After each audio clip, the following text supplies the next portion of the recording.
Shalom, brothers and sisters. Grace, mercy, and peace be unto you from Yahuwah, our Father, and Yahusha.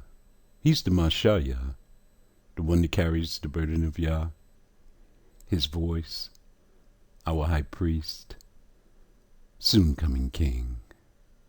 Hear, O Yisharel, Yahuwah, who is our mighty one, he is one. There is no other mighty one, brothers and sisters, than Yahuwah. And Yahusha is his voice. This is Brother Daoud coming to you again to ask another question. Did Yah stretch forth his hand in 2019? The answer? Yes. The problem? No one else saw it. It was revealed to his people.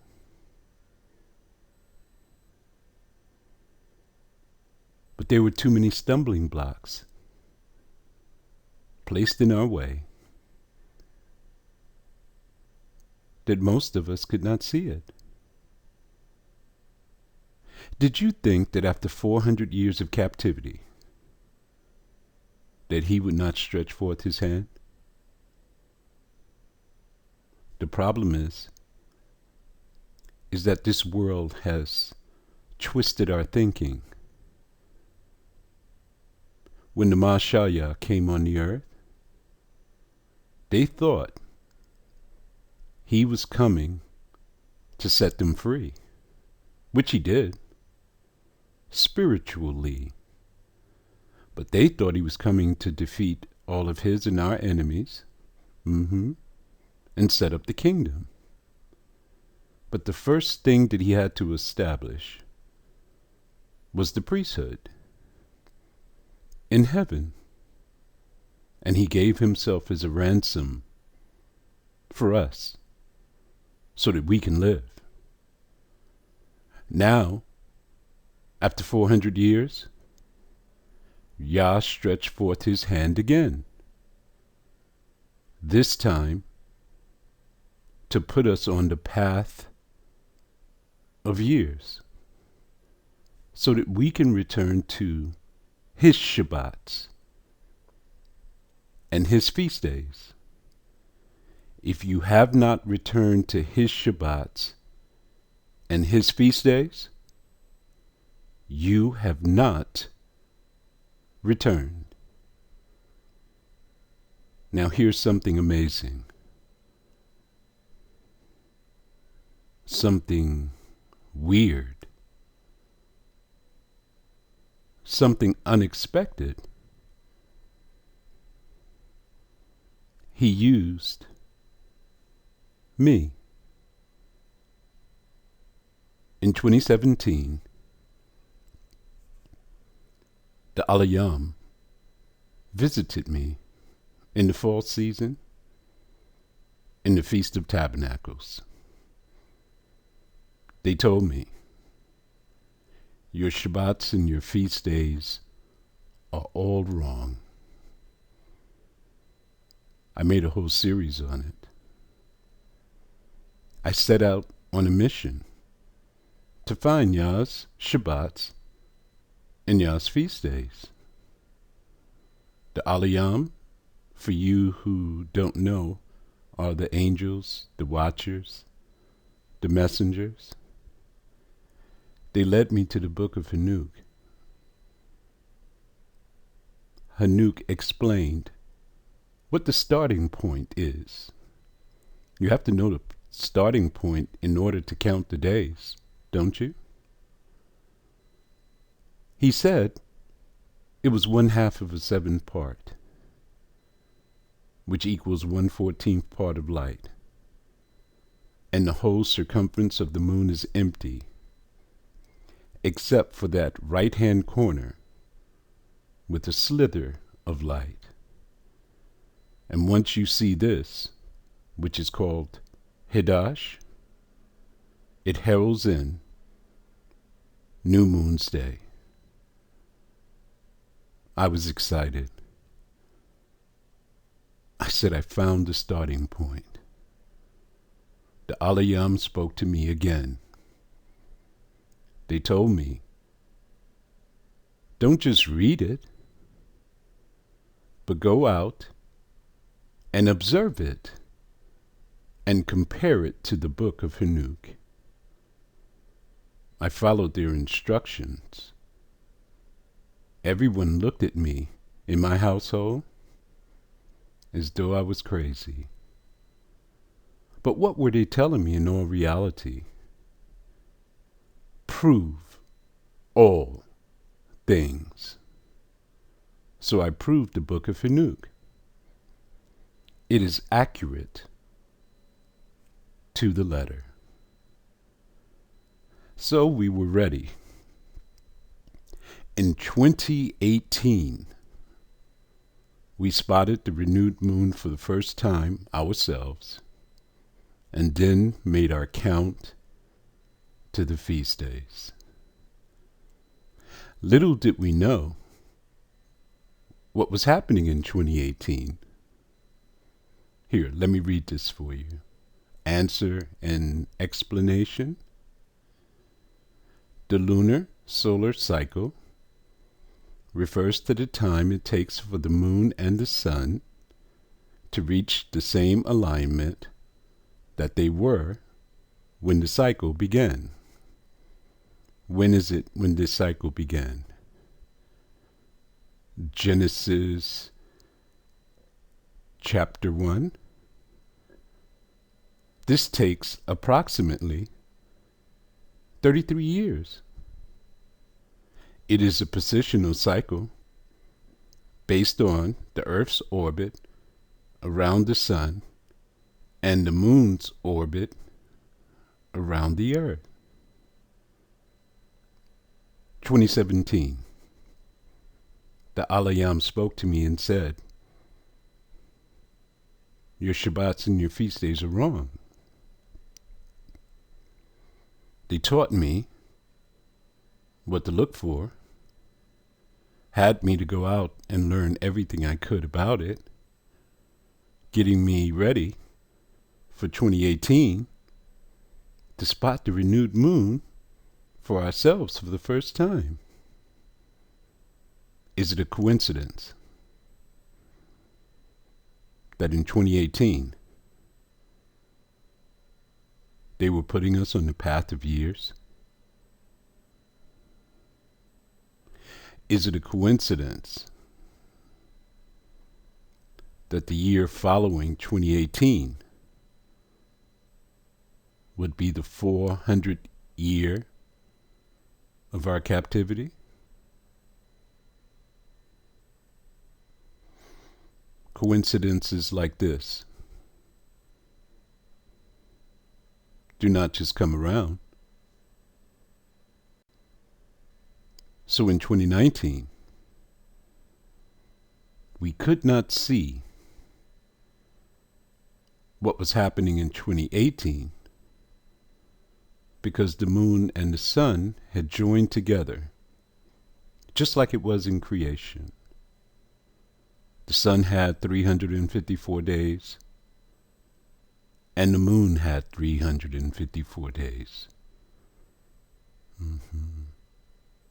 After a year had passed, the Alayam, the angels, the watchers, the messengers who work under Uriah, they added the 4 intercalary days. Plus, you have this 6-day overplus, and the moon moved away from the sun in the amount of 10 days. And no one saw it. I didn't even see it. But one day I was sitting in the house looking at this same graphic, and the Alayam began to speak to me again. And they said, look. I said, look at what? they said, look. So I'm looking at the moons. I saw that we spotted the renewed moon again for the second time on March 7th in the evening, and New Moon's Day would be March 8th. Okay, everything seems to be right. But they said, look. So I came down to the bottom, to the calendar, and began to count the days. Yeah. In 2019, they said that the equinox came out on the 20th. So if I were to count from 8 to 20, that would be 12 days. Then I realized something. I said, hold it. The Europeans add a day and a quarter to the year. They start at 12 midnight. That's already a day and a half. Then something else came to mind. The equinox simply means sunrise. Guess what they said? That the equinox came out in the evening. Is that possible? No. So we came to 18. We had to take away the 20 and the 19. We came to the 18th day. Later on, we found that the observer's equinox said that it came out on the 18th. I said, what? For real? We have proof? They said, yes. Then when you do a little more study, you find out that the Europeans wait 2 days for the sun to dip below the imaginary celestial line, called the celestial equator. 2 days they wait. And once it goes below that line, then they say it's the equinox. So we had our answer, proof, positive, that the equinox was on the 18th. How many days did the Father put in a year? 364. Not 365 and a quarter. So I did the count again. Started from 8. When I got to 17, it was 10 days exactly. When would 17, if you're on 17, when would the day end? In the evening. And the next morning, on the 18th, would be sunrise, the equinox. YAH stretched forth his hand in 2019 and showed us the path of years. You cannot return unless you're on his time. You cannot be on the Gentiles' time and say that you have returned to Yahuwah. You see, the Gentiles have made this so complicated. Adding days. They start their year from the 21st. If you're on Pope Gregory's calendar, they don't start from the equinox. They start their count from the 21st of March. So the calendar is totally flawed. If you think that your Sabbaths is proper on that calendar, you got it all wrong, brothers and sisters. That calendar is a lie. And the moon is the sign of Yah's feast. Now let me show you how simple it is to find YAH's days without all of these calculations, conjunctions. Because the Europeans said, and I went out to ask them, I asked the rabbis, they told me that the only person who can calculate the days is the rabbi in Jerusalem. And I said, what? They said, yeah. So we can't do it on our own? No, you can't do it on your own. Why is that? Because they have the rules of postponement. They follow a metonic cycle. Therefore, only they can do it. But YAH's way is simple. All you have to do is look up in the sky, spot the renewed moon, and count the days. Brother Kuyah's calendar. Let me tell you about Brother Kuyah. I would not be legitimate if YAH hadn't sent Brother Kuyah.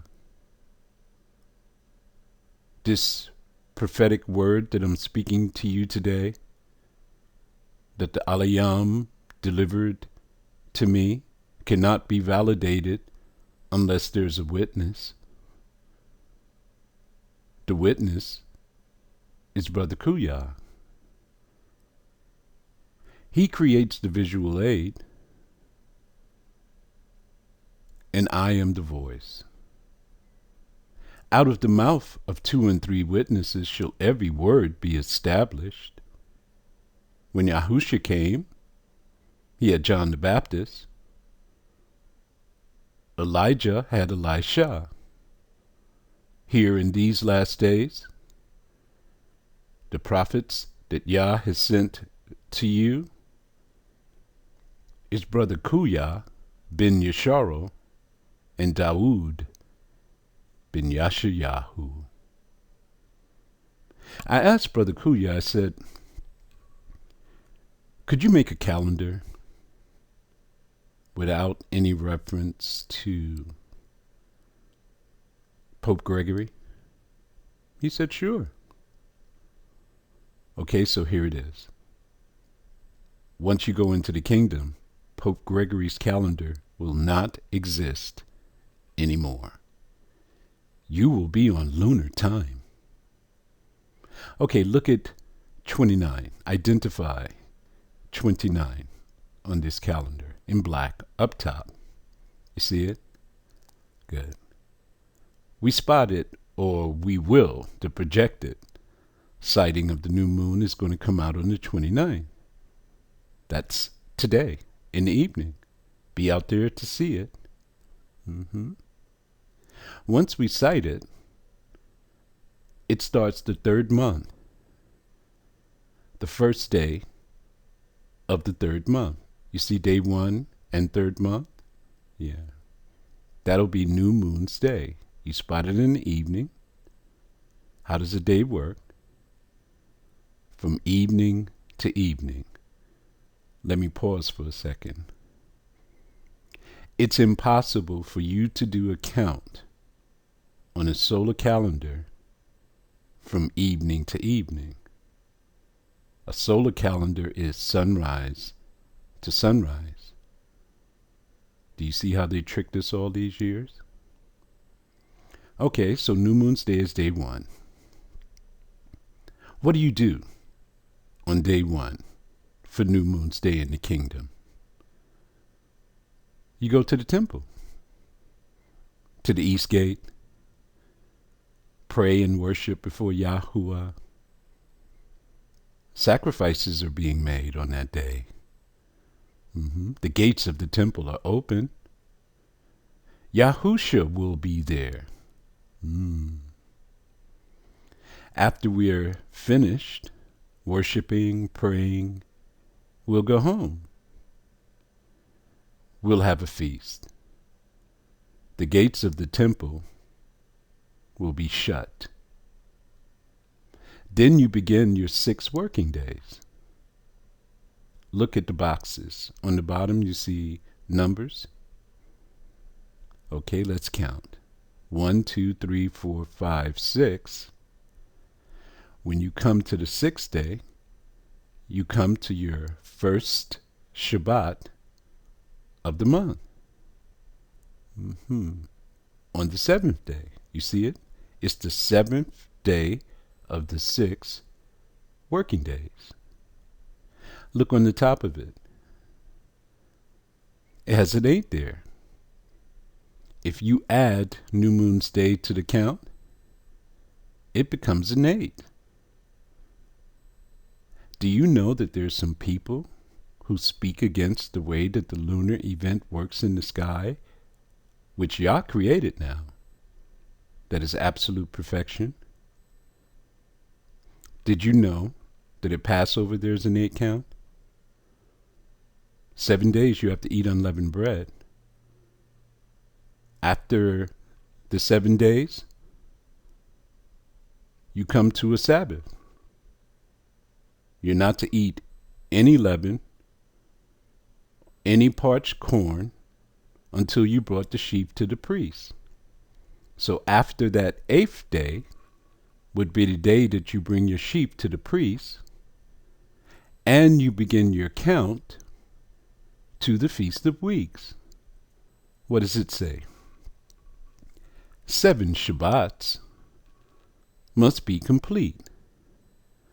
On the 7th Shabbat, after you have counted 7 days, you are to add an additional day. There's your next 8-day count for the Feast of Weeks. Then you come to the Feast of Tabernacles, Feast of Booths, whatever you want to call it. You are to have the feast for 7 days. And then on the 8th day, you are to have an extra day of the feast. That's 3 8-day counts when it comes to YAH's feast days. Did you know that the Shabbat is a feast day? Did you know that the new moon is a feast day? So after your first 8-day count of the month, when you come to your first Shabbat, now it's simply 6 working days, Shabbat, 6 working days, Shabbat, 6 working days, Shabbat. Then you go out, spot the renewed moon again, and you start the count all over. Listen to what the book says. From one new moon to another, from one Shabbat to another, all flesh shall come before me, said Yahuwah. His ways are simple. Every last one of us are supposed to know how to do this on our own. If you don't, how can you prove all things? How do you know if the person is lying or not? But yet we have all of the haters who will denounce Yah's way and yet know nothing about it. Yahu. That's Jeremiah chapter 14, verse 22. This is the name of my little man, my little son, my adopted son. He's just like me. The only thing he wants to do is study scripture and gaze up in the heavens. I could probably have him to teach the people how to spot the renewed moons and how to find Yah's days. Don't laugh. It says that a babe can teach you. 22. Listen to the questions of Yahweh Meyahu. Are there any among the vanities of the Gentiles that can cause rain? Why is he asking that question? Because the Gentiles believe that they can cause rain. Why do you think they make an adjustment to the calendar to bring it back to a place where the rains and the dew and the heat comes down? Listen now. When you find the feast days, you're on the lunar calendar. The moon is going to go back 10 days every year. They go to the solar calendar. They call it the luni-solar adjustment. And they make their adjustment to a 13th month on the solar calendar. So they add another lunar month to the solar calendar. Do you understand? They try to bring it back to a place where the rains, the dew, and the heat comes down. What is the word that they used to use? April showers bring May flowers. Ask them, how has that been working for them? In 2019, they told you that the barley harvest wasn't ripe, so they had to add a 13th month. So it's obvious that YAH was not pouring out his precious rains to them. They're still making adjustments. So it's obvious, according to what they said, that the harvest is not coming in. Listen to the next question. Or can the heavens give showers? He's saying, can the heavens give showers on their own? The answer is no. We know that now. In the book of Hanuk, it tells you that YAH has thousands working under him that keeps these orbs turning on time. And because of their work and the instructions of he who is seated upon the throne, they're the only ones who can bring down the rain, the dew, and the heat from the heavens by simply opening up one of the windows. So the heavens cannot give showers on its own. Listen to the next question. Are you not he? O Yahuwah. We found that he, Yahuwah, is the one who gives all the instructions. Look what they put here. Our God. Look at the number. H430. But look at the word. Alayanu. H430 is Alayam. But once you go to the ancient text before 585 years before the Mashiach came on the earth, you'll see in the text it is clear. Allah, Yanu. You know this word. Elohenu is what they fed us. Remember there was a song, Yahuwah Elohenu. That word is wrong. It will not convey exactly what this word means. Look at it. We know Allah at the beginning of the title means mighty shepherd of men, according to the ancient pictograph, correct? A picture speaks 1,000 words. Yanu, Yah is an arm stretched forward. See the arm up there? Na, the N, represents seed. Look on your charts, you'll see. The U represents the YAH. It means a tent peg. It secures the tent to the ground. All right, let's put it together. The mighty shepherd of men that stretched forth his arm to secure Seed. The seed of who? Yesharo.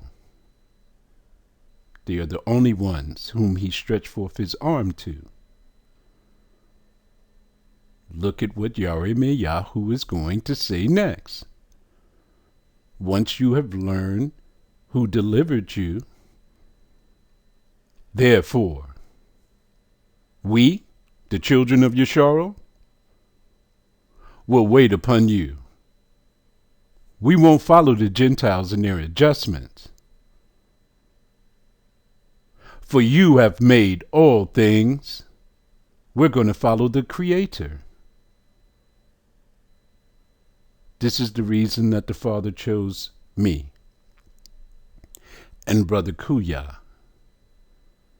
We are here to deliver this message that Yah has stretched forth his hands to those who are in the lands of their captivity.